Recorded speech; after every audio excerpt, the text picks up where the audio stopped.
Macro economics का जो है सेकंड वीडियो बना रहे हैं। आज फिर पिछला वीडियो की तरह जो है हम 2-4 कंसेप्ट पढ़ेंगे और जो भी पढ़ेंगे उनमें से फिर से तुम्हें जो है एक क्वेश्चन मिलेगा, या तो 1 मार्कर या 3 मार्कर। 2 1 मार्कर डिस्कस कर लेंगे और 2 3 मार्कर डिस्कस कर लेंगे। तो ऐसे करते करते हम ये चैप्टर कवर कर लेंगे और पता भी नहीं चलेगा।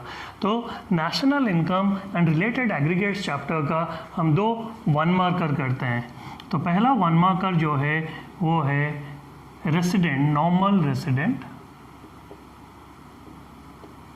दूसरा है इसी से ही रिलेटेड, वो है नॉन रेसिडेंट। तो ये 2 1 मार्कर करते हैं। 1 मार्कर मतलब एक ही लाइन आना चाहिए। ये एमसीक्यूज में पूछ सकते हैं और नहीं भी पूछ सकते हैं।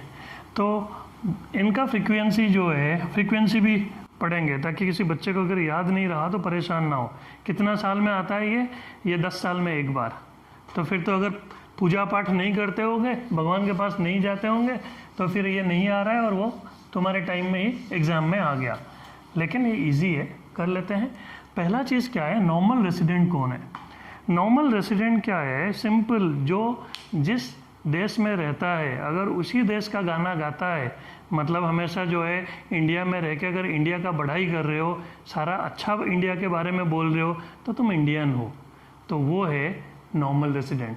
तो normal resident refers to a person who resides in a country.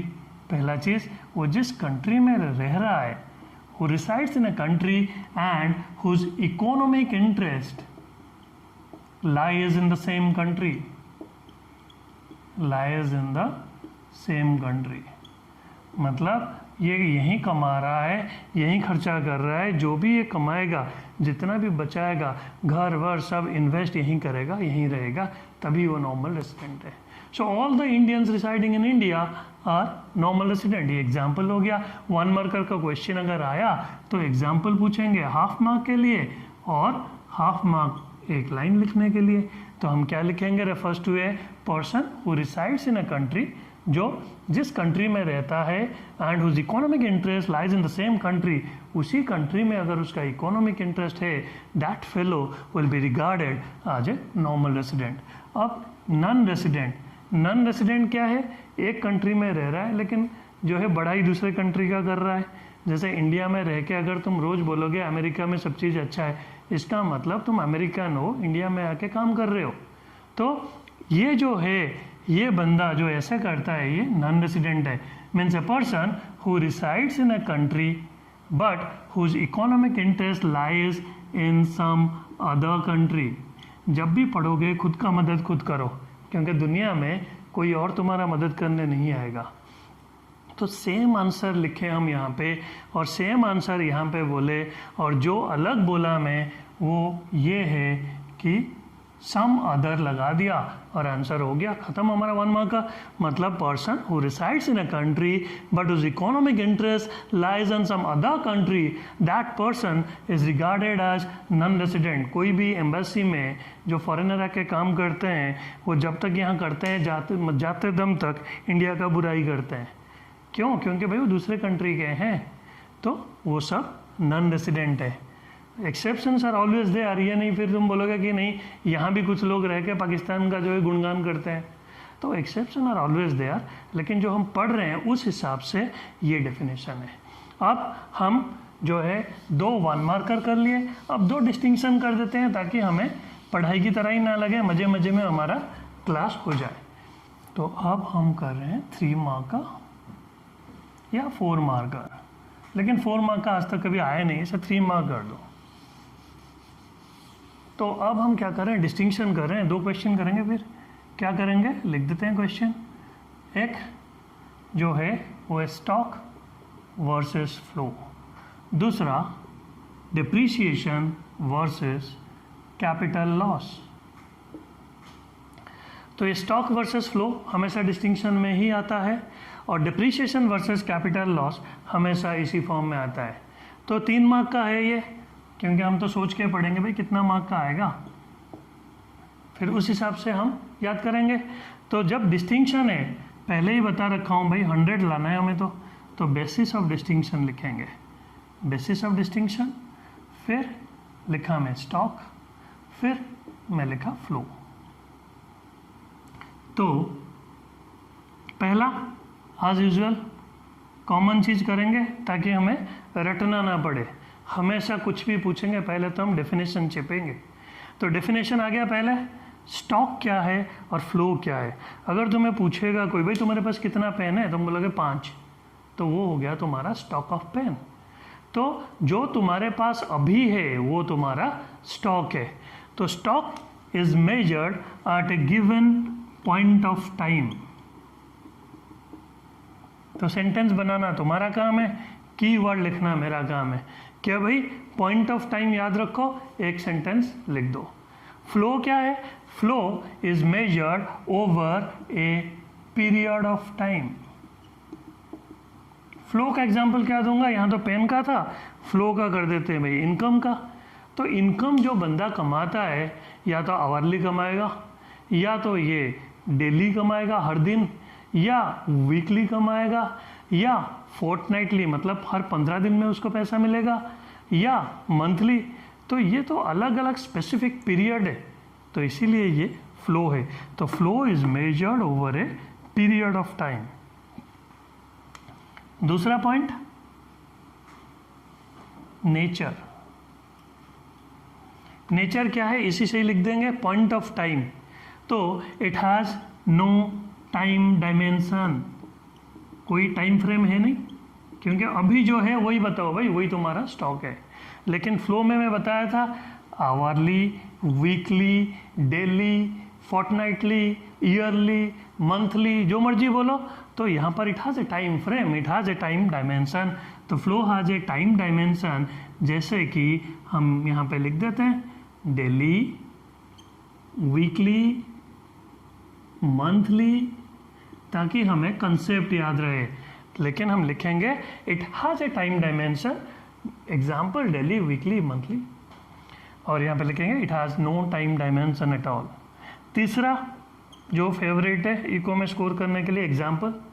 Example stock क्या, एक जनरल एग्जाम्पल ले लेते हैं और एक इको का एग्जाम्पल ले लेंगे।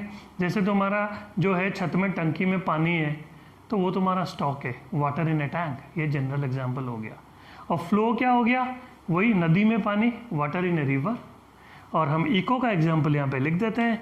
तो इको का एग्जाम्पल में क्या है, जैसे नेशनल वेल्थ, इंडिया का वेल्थ कितना है, सब गिन गिन के बता दिए भाई, 100 बिलियन रुपीज़, तो ये हो गया स्टॉक। लेकिन जो नेशनल इनकम है वो फ्लो है। तो अब इकोनॉमिक्स का एग्जाम्पल हो गया, मर्जी तुम्हारा कुछ भी लिखो, लेमैन का एग्जाम्पल, जनरल एग्जाम्पल, या इको का एग्जाम्पल। 3 मार्क 3 पॉइंट, जिसमें से बेसिस लिखने के लिए हाफ मार्क है और उसको एक्सप्लेन करने के लिए हाफ मार्क है। तो ये हमारा स्टॉक वर्सेस फ्लो हो गया। अब इतना ध्यान रहे, हम जितना कर रहे हैं इसमें से हम कुछ भी छोड़ नहीं सकते, क्योंकि यही क्वेश्चन सब आएगा। जब तुम सब कुछ पढ़ लोगे, जब भी पेपर खोल के देखोगे, यही क्वेश्चन तुम्हें मिलेगा। अब डिप्रिसिएशन वर्सेस कैपिटल लॉस, ये भी 3 मार्कर है, इसको भी उसी तरह पढ़ेंगे। पहले लिखेंगे बेसिस ऑफ डिस्टिंक्शन, फिर लिखेंगे डिप्रिसिएशन, फिर लिखेंगे कैपिटल लॉस। तो अब डिप्रिसिएशन और कैपिटल लॉस एज यूजुअल हमेशा पूरा साल यही करेंगे, डेफिनेशन से ही शुरू करेंगे। तो डिप्रिसिएशन में जो है डेफिनेशन डिप्रिसिएशन का क्या है, बहुत सारे कॉमर्स के बच्चे हैं, तो कॉमर्स के बच्चे क्या बोलते हैं कि डिप्रिसिएशन मतलब किसी भी कमोडिटी, किसी भी गुड्स या किसी भी एसेट्स, कोई भी चीज़ का अगर वैल्यू कम हो गया यूज करने से, वो डिप्रिसिएशन है। कुछ बच्चे ऐसे बोलते हैं, सारे नहीं बोलते। तो डिप्रिसिएशन क्या है, हम बोलेंगे it is the reduction in the value of an assets. ये एक ए फॉर एसेट्स, तो एरो लगा दिया नीचे को, मतलब एसेट्स का वैल्यू कम हो गया, ठीक है। लेकिन खाली यूज़ नहीं, मैं तो यहाँ पर 2 चीज़ बताऊँगा, एक या तो तुम यूज करोगे, दूसरा बिना यूज करके भी वैल्यू कम हो जाता है। सपोज मैं एक गाड़ी खरीदा, गाड़ी खरीद के उसको धूप अगरबत्ती दे के 6 महीना रखा, तो मैं अगर बेचूंगा बिना यूज करे, बिना चलाए, रोज़ धूप अगरबत्ती और उसमें और उल्टा शैम्पू वैम्पू दे के और ज़्यादा चमका दिया, छाँव में रखे तो भी उसको कम में बेचना पड़ेगा। तो इसीलिए क्यों, क्योंकि तुम बोलोगे भाई शोरूम से ना ले लूँ पूरा पैसा दे के, तो ये जो है इसीलिए वैल्यू कम हुआ क्योंकि पुराना हो गया। इसे बोलते हैं लैप्स ऑफ टाइम, क्योंकि टाइम चला गया। जब लाए थे 3 महीना हो चुका है, 3 महीना टाइम जा चुका है, वो टाइम के कारण उसका वैल्यू कम हो गया। तो depreciation is the reduction in the value of an asset either due to use or due to lapse of time, or in other words we can say that it is due to the normal wear and tear. तो depreciation हो गया। अब हम करेंगे capital loss. थोड़ा सा ही difference है, ध्यान से पढ़ना है। कैपिटल लॉस क्या है, अगेन सेम चीज़, एसेट का वैल्यू कम होना। यहाँ पर भी तो भाई बता रहा था कि एसेट का वैल्यू कम होना, तो रीजन इज द डिफरेंस। यहाँ पर क्यों कम हो रहा है, यहाँ पर कम हो रहा है भगवान के कारण। या कुछ भी होता है हमें भगवान को ब्लेम करने में मज़ा आता है। तो यहाँ पर क्या है, भगवान के कारण कैसे, जैसे कि फ्लड हो गया, जैसे कि अर्थक्वेक हो गया, तो इनके कारण जब एसेट खराब हो जाता है, घर टूट गया, ठीक है, अर्थक्वेक के कारण गाड़ी जो है टूट गया या फ्लड में बह गया, तो ये जो लॉस होता है जब एसेट का वैल्यू कम हो जाता है इधर due to any natural calamities और act of God, that is capital loss. तो अब डेफिनेशन खत्म हो गया डेप्रीशिएशन और कैपिटल लॉस का। दोनों में जो है कॉमन चीज़ क्या है, एसेट का वैल्यू कम होता है, लेकिन रीजन इज द डिफरेंस। यहाँ पर भगवान के कारण कम होता है, नेचर के कारण कम होता है क्योंकि नेचर ही भगवान है, और डेप्रीशिएशन के केस में यूज के कारण कम होता है और due to lapse of time. Now the second point, तो 1 मार्क मिल गया, डेफिनेशन खत्म। सेकंड क्या है, नेचर। तीसरा क्या है, रेमेडी। अभी कोरोना का रेमेडी आया ही नहीं है, लेकिन हमें डेप्रीशिएशन और कैपिटल लॉस का रेमेडी पढ़ना है। तो नेचर क्या है, नेचर मतलब डेप्रीशिएशन क्या है, जैसे कि मैं बताया था किसी भी एसेट का वैल्यू कम होना। तो ये तो पता है भाई, गाड़ी खरीदा हूँ तो उसका वैल्यू कम हो जाएगा। So this is an expected obsolescence, ये तो पता है होगा। अगर कैपिटल लॉस तुम्हें पता है होगा फिर तो तुम बाबा बन गए, तुम्हें पहले ही पता चल गया कि भाई फ्लड आने वाला है, अर्थक्वेक आने वाला है। तो यहाँ पर क्या लिखेंगे, this is an unexpected obsolescence. ये तो भाई पता ही नहीं था, अचानक हो गया। तो expected, unexpected here, and in both the cases the item become obsolete. दोनों चीज़ में नुकसान होता है, ये हमें पता होता है, ये हमें पता नहीं होता है। तो 1 मार्क इसका भी आ गया, 2 मार्क। अब लास्ट रेमेडी करके ठीक कर देते हैं, तीसरा पॉइंट हो जाएगा, 3 मार्क हो जाएगा। अब रेमेडी में क्या है, डेप्रीशिएशन का इलाज सारे कॉमर्स के बच्चे 11th में पढ़े थे, प्रोविज़न फॉर डेप्रीशिएशन। तो हम क्या करते हैं, जैसे अपने रेनी डेज के लिए कुछ पैसा बचाते हैं कि कल को अगर बीमार पड़ा तो, उसी तरह हर कंपनी, हर ऑर्गेनाइजेशन, हर प्रोडक्शन यूनिट वो क्या करते हैं, अपना प्रॉफिट का एक हिस्सा वो रखते हैं, उसे प्रोविज़न बोलते हैं। किसके लिए, कोई मशीन खरीदे तो मशीन ख़राब होगा, टूटेगा तो नया लेंगे, उसको रिप्लेस करने के लिए जो पैसा रखते हैं, that provision is the remedy against depreciation. तो इसे बोलते हैं हम एक प्रोविज़न फॉर डेप्रीशिएशन क्रिएट कर देंगे और बच जाएंगे। अब कैपिटल लॉस से बचने के लिए क्या तरीका है, इंश्योरेंस है। इंश्योरेंस लो, फिर इंश्योरेंस कंपनी तुम्हें पैसा दे देगा अगर तुम्हारा कैपिटल लॉस हुआ। तो this is all about the difference between depreciation and capital loss. तो आज के क्लास में हम फिर से थोड़ा सा ही पढ़े, लेकिन जो भी पढ़े सारा इम्पोर्टेंट है। या तो तुम्हें 1 मार्कर मिलेगा या 3 मार्कर मिलेगा, लेकिन ज़रूर मिलेगा। तो अगर ये वीडियो तुम लोगों को अच्छा लगा तो सब्सक्राइब, लाइक या कमेंट करना ना भूलें। और पर्पज़ ये है कि जितना लोगों को हेल्प हो सकता है, क्योंकि हर बच्चा ट्यूशन अफोर्ड नहीं कर सकता, तो ये सबके लिए है। जितने अपने दोस्त वगैरह हैं सबको स्प्रेड करो, इन्फॉर्मेशन दो, ताकि सबका फ़ायदा हो। और जितना हो सके हम अपने तरफ से कोशिश करेंगे। इवन तुम्हारा जो है डाउट क्लियर करने का सेशन भी लेंगे, लेकिन पहले हम सिलेबस को जितना हो सके कवर करेंगे। Okay, thank you for today.